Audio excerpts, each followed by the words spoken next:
Hey you guys, it's your girl Abriah, Serenity, and today I'm going to be talking to you guys about soul ties and how the Lord gave me this prophetic word about not going back. Like, don't go back. Don't go back to sin. Don't go back to things that broke you. Don't go back to things that the Lord delivered you from. Don't go back. Like, I feel in this hour like the enemy is really trying to press God's children by trying to get them to revert, trying to get them to go backwards, trying to get them to do something that's familiar, trying to get them to go back to people that are familiar, or trying to get them to go back to doing old things because they're so close to having a breakthrough. They're so close to reaching a new level in the spirit. They're so close to graduating to that next thing, and the enemy is just like, if I could just trip them up, like if I could just trip them up on this one thing, if I could just get them, if I could just get them to reason, if I could just get them to just be tempted to go backwards, I could delay them another 5-10 years. I could delay them another 8 years. I could take another 15 years from them, you know. And the enemy is really attacking people's minds in this hour and trying to get them to entertain thoughts of going backwards. Okay? The Lord has done a mighty work in me. The Lord has done a mighty work in me. And one of the things that he delivered me from many things, but he delivered me from soul ties. And those were the things that the Lord really dealt with me on. And I know what the Lord did for me, he doesn't do for everyone. So I just want you guys to hear my testimony. I want you guys to hear what the Lord did for me and what kept me from going back. And I want you guys to take me as an example and not learn by experience. Don't wait to go through something to say, oh, I shouldn't have done that. Don't let experience be your teacher. Life is too short to be learning everything via experience. There's a reason why we have mentors. There's a reason why our testimonies are shared, so that you guys can bypass a lot of these things. You know what I'm saying? So you don't have to go back and learn the hard way. There's a lot of women out there who say things like, oh, just keep going back until you're tired of going back. That's the lies from the pits of hell. Don't do that. Don't claim that. Don't say, I kept going back till I got tired. There's a lot of women and men who kept going back and it cost them something. Going back to drugs and then they overdosed. They kept going back to an old lover and then they came out with an STD that was incurable. They kept going back to an old person, and when they finally got tired, they got pregnant, or they got bonded to that person with a child. Okay? Life is too short to learn from experience, and the enemy is slick. And do not have the mentality that you're just going to keep doing it until you get tired of it. Because when you get tired of it, you're going to get tired of it, not because you're tired, but because the enemy, whatever he was trying to do is done. Whatever he's trying to do is done. He took up the certain amount of time he was going to take up. He used you up, you're tired. You're looking up, 10 years have passed, and now you're severely delayed to doing what the Lord has called you to do. You're not going to be tired just because you're tired. You're going to be tired because the enemy is like, yeah, I think we're good here. She can go now. Soul ties that were the strongest on me, that the Lord delivered me from, took up all of my 20s. Stole my 20s. Decreased my quality of life significantly. Significantly. I suffered a lot because of the choices I made in my 20s, in my early 20s. Imagine being 29 and you're about to enter your 30s and still dealing with decisions that you made in your early 20s when you were just a kid and you didn't know any better, and you're still dealing with those thorns, and you're still having to deal with certain things as a result of the decisions that you made when you were just a kid. Now, I personally feel that these two people were sent on a demonic assignment. Okay, I feel like there was some witchcraft going on there. I don't think they specifically were doing witchcraft, but maybe somebody in their families. Okay, I feel like somebody on my end was doing witchcraft and they were cursing my love life. Yeah, they were cursing my love life. And I feel like there was somebody on their end that was doing witchcraft as well. And that's why it was so hard for me to separate myself. You know, most soul ties, you know, you can pray them away and it's fine. But like, these were really aggressive ties that the Lord literally had to deliver me from. He had to create distance. It was a lot of work that went into severing these, and the Lord had to really bring me up out of it. And once he brought me up out of it, I had to stay out of it. Okay, because there was times where I wanted to go back. There was times where I was like, well, maybe I can get. There was times where I was like, maybe they changed. What if they come back and they've changed, they doing things differently, and they stop doing this, and what if trying to reason with something the Lord delivered me from. That's like trying to reason with alcohol. That's like, oh, well, what if I just have this one drink? What if I just have this one drink? What is it gonna, what's that one drink gonna do to me?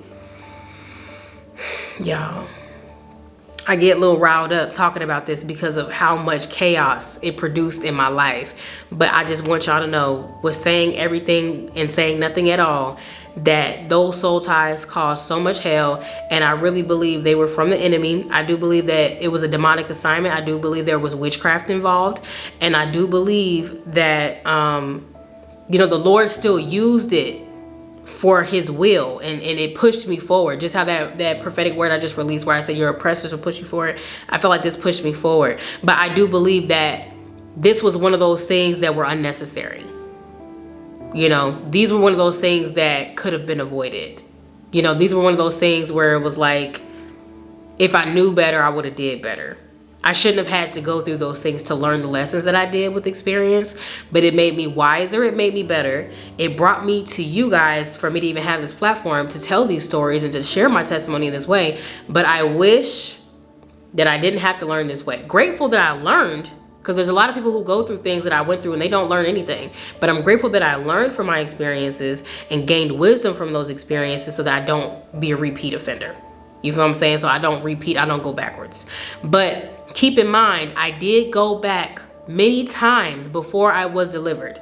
I went back so many times before I was delivered, and it cost me every single time. It cost me every single time I went back. First soul tie, let's call him Timothy. I was with Timothy for a decent amount of time, and that whole entire situation was toxic from its conception. No good fruit that came from that. Looking back and seeing like, oh, was there any good fruit? Maybe like one or two things, but that, nothing. Like, it was toxic from its conception. This person was verbally abusive. This person was just flat out mean. They were physically abusive. They were disloyal. There was cheating involved on both ends. This person had no care in the world and no respect for me. No respect for me whatsoever, and treated me like the lesser so many times. And it was just so evident that this is not where I was valued and this is not where I should be. But then on the flip side of that, they did a really good job at acting like they were so in love, even though they were so disrespectful. So it wasn't perfect either. I was young, and I wasn't physically abusive or verbally abusive to this person, but I was dishonest. A lot of times I struggled with substance abuse at some point.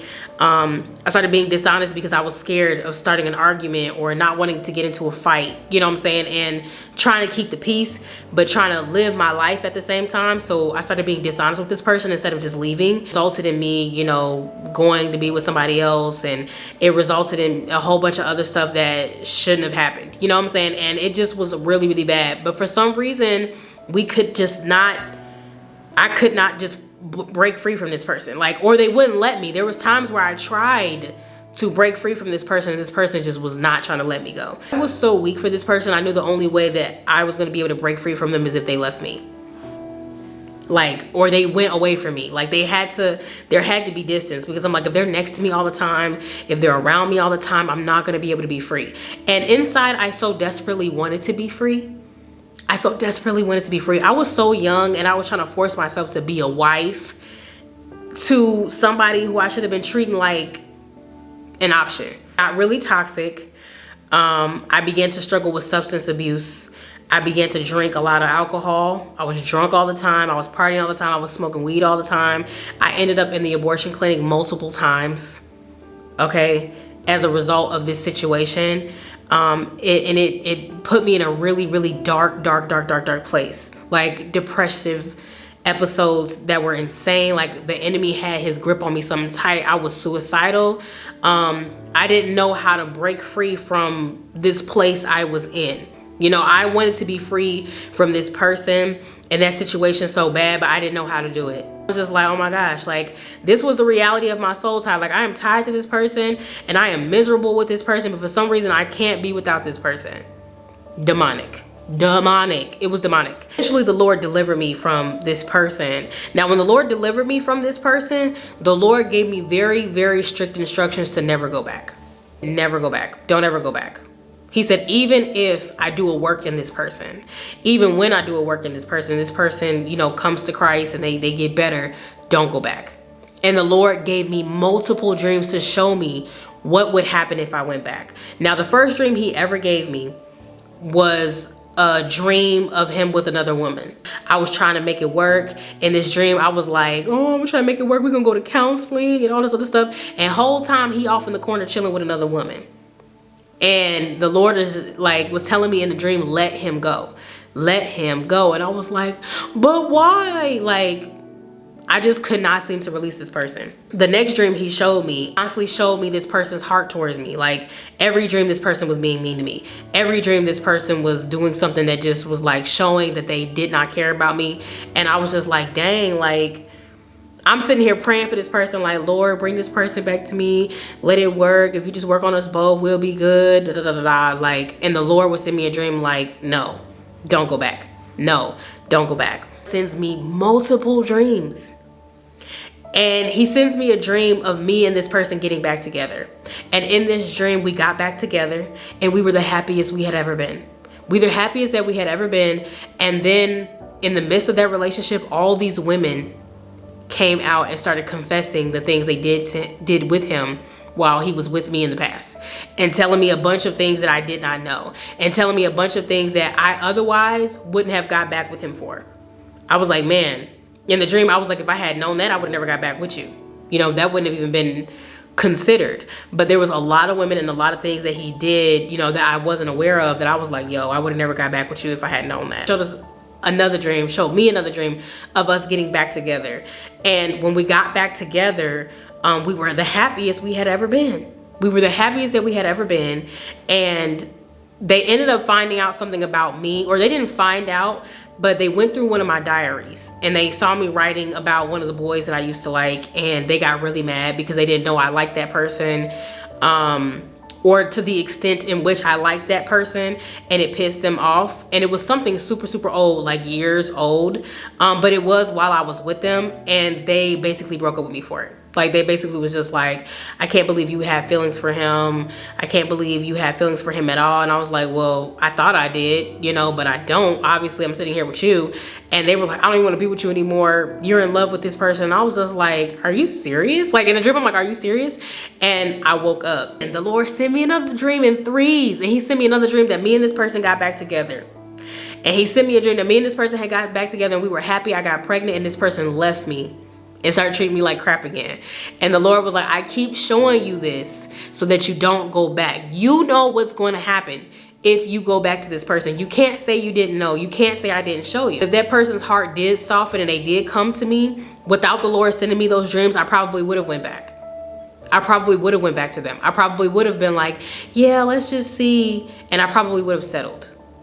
I probably would have settled for them, especially if I hadn't been seeing anybody at the time. I would have settled. The Lord was like, this is what's going to happen to you if you go back.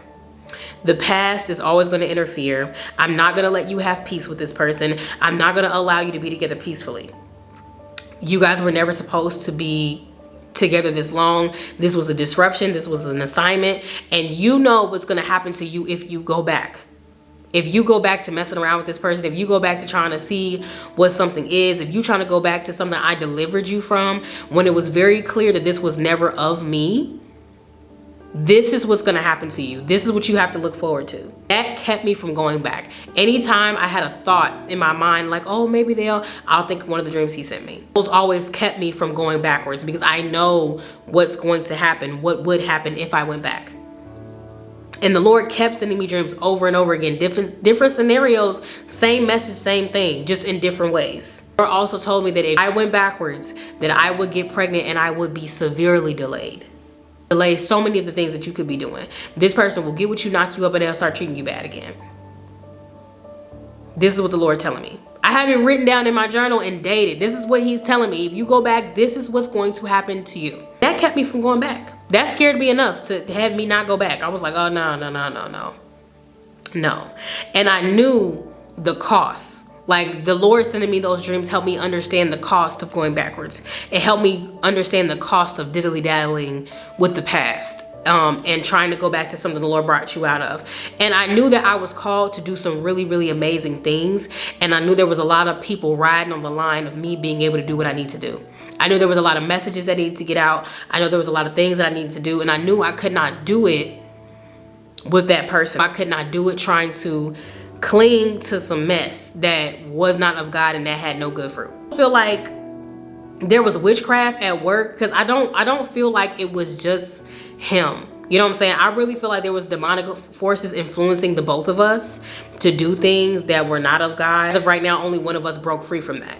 You know, so it's kind of just like, I really do feel like there was witchcraft at work, causing him to do things, causing me to do things, and cursing us both and trying to send us in this downward spiral to ruin each other. Like, I really, truly, wholeheartedly do believe that there was witchcraft at work. Xavier was really annoying. Xavier was very predatory. And this person was lingering, not predatory as in like a creep, but they were waiting around for me. They was waiting for the opportunity to, you know, get with me. They were waiting for the opportunity to have me. And men like that don't never mean no good. Like, ended up us having this really addictive soul tie, and I could not stand this person, y'all. I could not stand this person, but I tried to force myself to settle for this person at one point, because I was like, well, I might as well, because there was a lot of factors. They were so deeply intertwined with my life already. I got involved with them, and this person caused all types of hell, all types of drama. They were disloyal too, and they were dishonest, and not just to me, but every single woman they've ever been with. There was also other things this person was dealing with that made sense now, where I was kind of like, okay, I see why they doing women like that, but it still did not excuse the things that they did. I couldn't stand them though, and I've never had a situation how you can sleep with somebody that you can't stand, you know, until I met that person. It's like, how I keep sleeping with somebody I cannot stand, and somebody will say, oh, you love that person. It's like, no, I don't love that person. No, I don't want to be with that person. If I end up with this person, it's because I settled. I was so desperate at this point. I won't say desperate, but just saddened at this point in my life. I was like in my mid-20s, and I was like, I should be finding somebody to settle down with at this point. Not my mid-20s. I should be finding somebody to settle down with at this point, and I might as well just settle for them because I don't see anybody else. Like, that's literally what my thought pattern was. I was like, I might as well just settle. They're familiar. I kind of know what to expect. You know, I'm gonna just settle. And I did not like them. I did not want to be with them. I didn't respect them either. They didn't respect me, and I did not respect them, yet we just kept tussling with each other. And I was like, I want to be free from this person too. It came to a point where I wanted to get far, far away from this person, because that person would not leave me alone. They too were sent on a demonic assignment. The demons operating behind them constantly try to find ways to get back into my life, and I'm like, no. I didn't believe I ever got intertwined with somebody that deep, but when there's addictions, substance abuse, soul ties and stuff involved, it's easy to get caught up with something like that. Really, this person is at my house one night, and I go to sleep, and the Lord gives me a dream about this person, and in this dream I'm getting ready to get married. Like, I'm in a wedding dress, I look beautiful, but the church is busted. Paint dripping off the walls, like peeling off the walls. It looked like an abandoned building. I looked beautiful. My mother-in-law looked beautiful. She was the only person that was happy. She was the only person that was happy that we was getting married. He came in with a t-shirt and some jeans. Looked like he didn't even want to be there. I'm just ready to get this over with.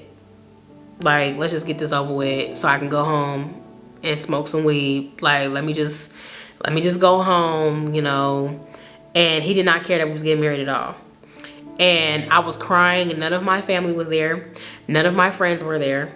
He had some family, but he had no friends there. There was nobody that was truly in support of that union. The Lord definitely was not back in that union. There wasn't even like a pastor present to like for us to exchange vows, and it was just really horrible. And I just remember in the dream I was crying. I looked so beautiful and presentable just for the church to be run down, busted, and for him to come up there busted, and he didn't even want to be there. I was saying, if you stay with this person, it's exactly what you gonna get.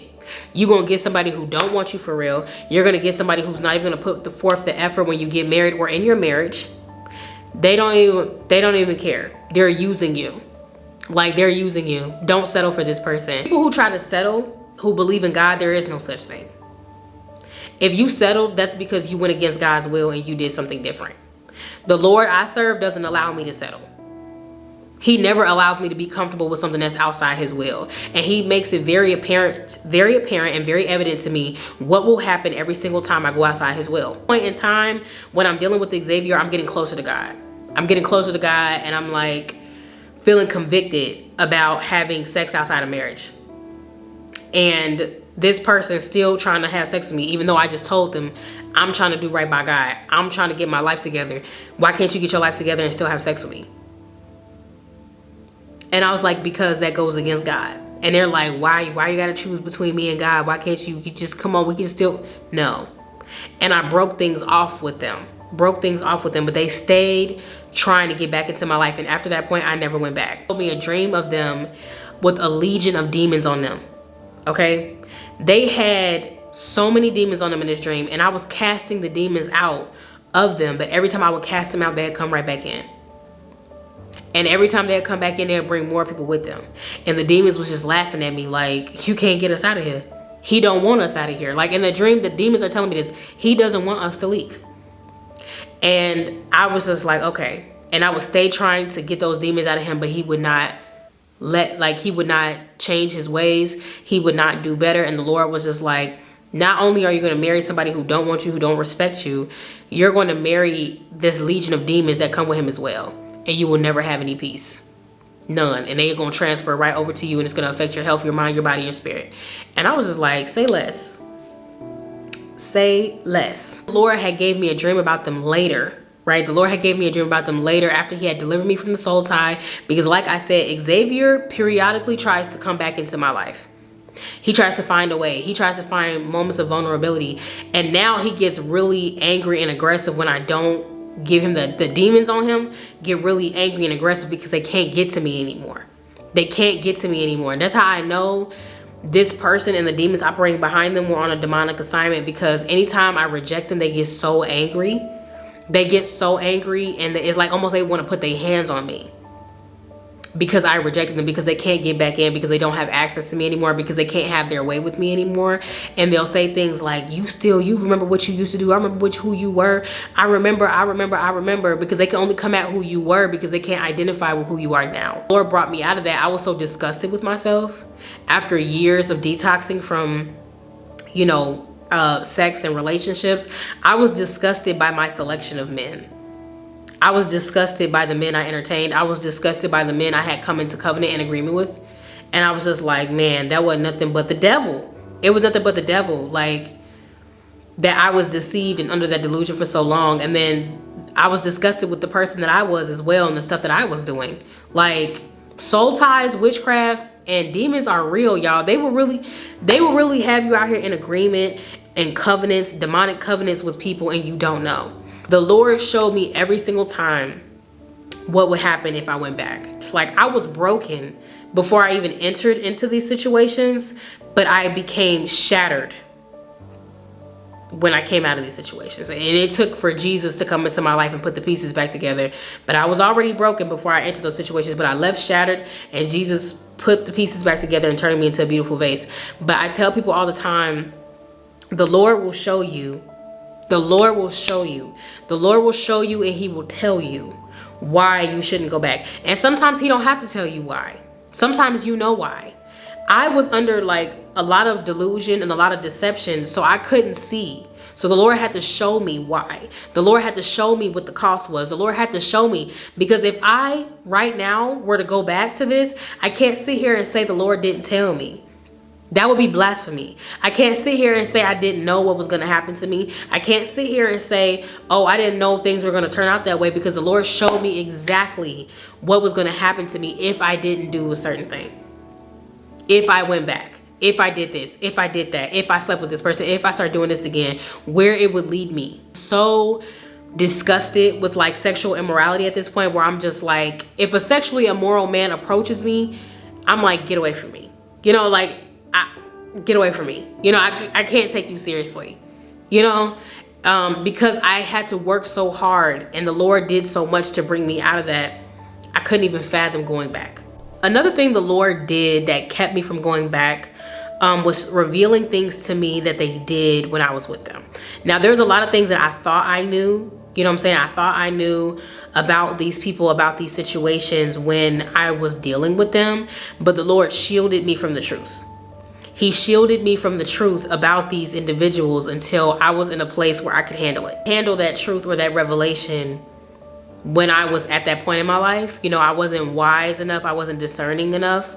I probably would have caught a case, probably would have ended up in jail, or I probably would have just made it my business to get to the bottom of whatever I was seeing. Like, if the Lord had showed me that then, I would have kept digging until I found it instead of leaving it alone and just taking it for what it was. I was just like, wow, you know, if the Lord had showed me these things before, I don't know where I'd be, you know. And the fact that the Lord is showing it to me now, or showing it to me in the latter times, proves that, you know, I was capable of handling that information, and further confirms that I did the right thing by breaking the soul ties and leaving, and by never going back, because I had plenty of opportunities on the in-between time to go back and I didn't. And so I'm sharing my testimony with you now, especially pertaining to soul ties, because of how real it is. And those soul ties cost me all of my 20s. Like I said in the beginning of this video, it cost me a lot of time. It cost me a lot of peace. And there's a lot of people who will say ignorant things like, oh, it must have not been that bad, you kept going back.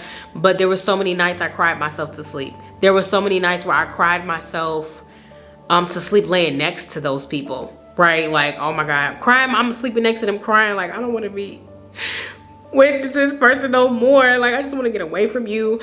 I was plotting my escape so many times, y'all. I wanted to move across the country. I wanted to move somewhere far, far away, just so I don't ever have to see them again or deal with them again, because I felt like that was the only solution to getting rid of them or getting away from them and having peace in my life. Because I felt like as long as they were intertwined with me in any way, that I would never have peace and I would never be happy, because they would always go out of their way to make sure that I wasn't. It was just always gonna be something there. And so I'm like, I just need to get away from this. And I would cry myself to sleep so many nights.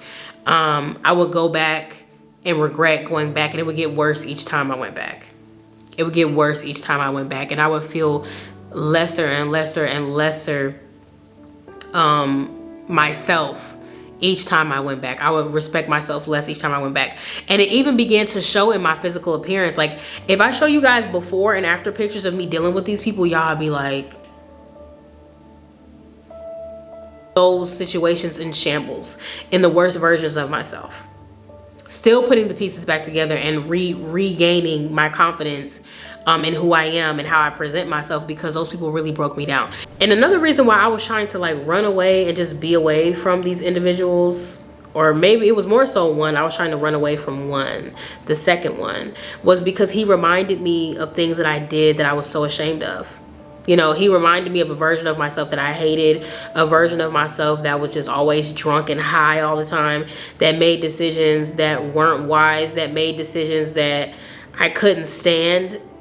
And running into this person periodically, dealing with this person, having to see this person, just really made me feel ashamed of myself. It really just made me irritated with this person even more, because they just reminded me of the things that I did. This person was still the same, it made it worse. Now, if this person had matured and changed, and we could look back and be like, yeah, we made mistakes in the past, but this person is very much so still the same. And so it just agitates me, like, oh, I can't believe I even let you touch me.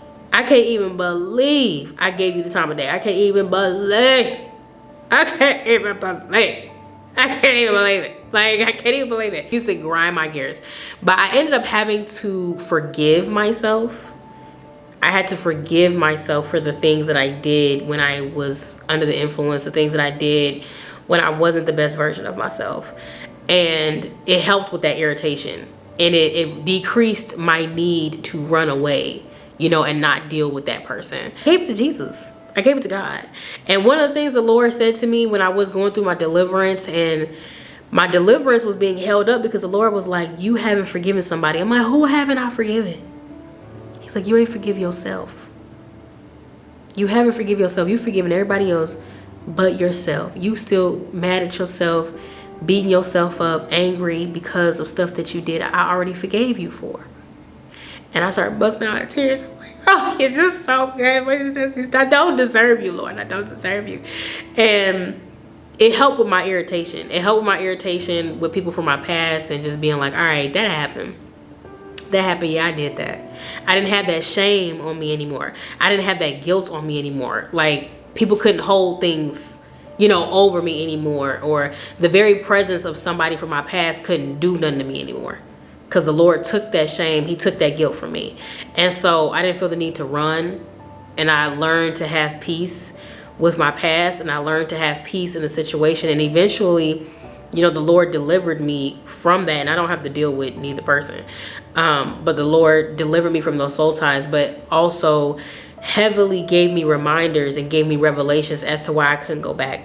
And I'm sharing this today because there's so many people who are battling going back to relationships that don't serve them, going back to people who have hurt them, abused them, done them wrong, people who don't even deserve to smell your fart. That's very graphic, but it's the truth. People who don't even deserve to smell your morning breath. They don't deserve to be next to you, and you're contemplating on going back. You're entertaining thoughts of them. You're like, oh, well, maybe we could have worked. Baby, that is delusion. Baby, that is a lie from the pits of hell. It's a maladaptive daydream. It is a fantasy that's not real. It's not real. And it's what the enemy uses to get people to reason with God. It's a tactic from the enemy to get you to entertain things that are not of God, that gets you want to revert to things that you know ain't gonna do nothing but get you in trouble. Jesus loves you and he would never want you to settle. Jesus loves you and he would never want you to go back to somebody who abuses you. Jesus loves you and he would never want you to be in a situation where you're married to somebody who doesn't even respect you or honor you, who doesn't even want to be with you. And even though the world tells us that we should just settle, the world tells us that we should just deal with certain things, and this goes for men too. I know a lot of men who are in abusive situations too, that are with women that they're just settling for because of whatever reason. They got kids, or she's so beautiful they don't feel like they'll ever get a woman more beautiful than the woman that they got, or whatever the case may be. But the Lord doesn't want that for you. He loves you. And when the Lord brings you out, and if he brought you out, he wants you to stay out. The Lord's not going to deliver you from something like that and want you to go back.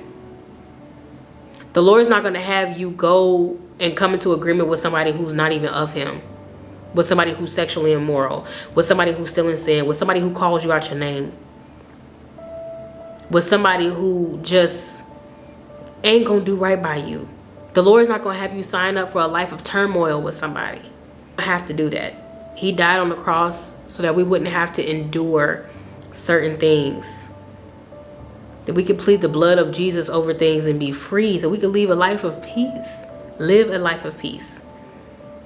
So don't go back.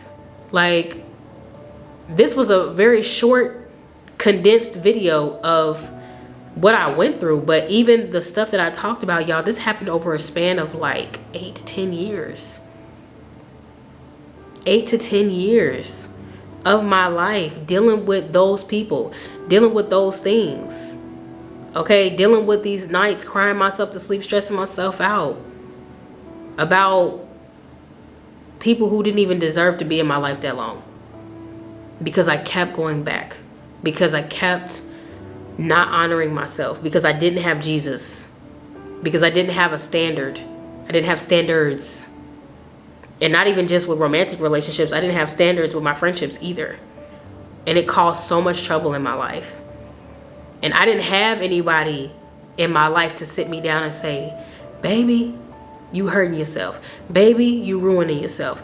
Baby, you don't love yourself. I didn't have nobody to sit me down and hug me and say, I see you.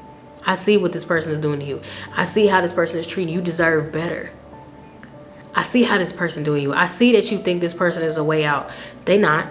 I know you think that this person is your end game. They not. I didn't have anybody speaking life into me in the way that I needed them to. I didn't have anybody to direct me. I didn't have any content like the content I'm putting out right now. I don't relate to anybody the way most people relate to me when I speak. So I do it for those people. I do it for the people that listen. Don't go back. This is your word from the Lord. Don't go back. If you go back, it will cost you years. It will cost you peace. It could cost you your body. It could cost you so much. And I know a lot of people think, oh, kids are a blessing from God. They are. All life comes from God, and God knows everybody before you even conceived in our mother's wombs. But look, the enemy can try to get you to have a child before your time to be a mother, and it can cause you delay. It can cause you to be delayed. Not the actual child, but the lack of community, the lack of resources, the stuff that can keep you in bondage because you don't have what you need to be the best mother that you can be, or the best father that you can be. That child, yes, is God ordained. All life comes from the Lord. But this world and the things that you do and do not have could cause so much delay and stress. And it's just not worth it going back. So if the Lord sets you free from something, even if it's not a soul tie, even if it's not relationships, whether it's drugs, sex, masturbation, whatever it is, don't go back. Maintain your freedom. Your freedom is something that has to be maintained. It's something that needs to be kept. Once you free, stay free. And don't go back. I love you all with the love of the Lord, and I'll see you guys next time.